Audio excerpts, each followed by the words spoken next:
Ito yan, bakit hindi ka dumaan sa follow to follow? Sige, ganito. Yung pakipag-follow to follow, parang kaparehas yan ng free taste sa mall. Ako personally, kapag nakakita ko yan sa mall, wala akong balak bumili. Gusto ko lang kumuha kasi libre di ba? Yun lang yung purpose ko. Ganyan din sa follow to follow. Pinalo ka kasi pinalo mo. And that's it.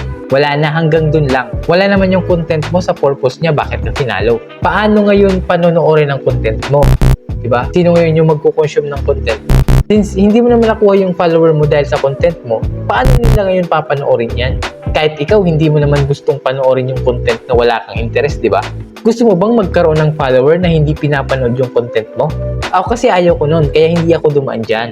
Umaangat sa follow to follow, yung mga nagko-content lang din yan. Kasi sila yung nagre-remind Sila yung gumagawa ng content tungkol dyan.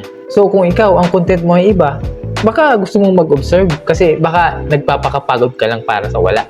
At isa lang to sa mga rason kung bakit yung follow to follow hindi magandang gawin. Ako, umabot ako dito ng wala yan. And to tell you honestly, hindi mo kailangan gawin yan kung gusto mong mag-grow ang page mo. Mas maganda yung performance ng page kapag wala yan. Ayusin mo muna yung content mo, dadating din yung mga followers na para sa'yo.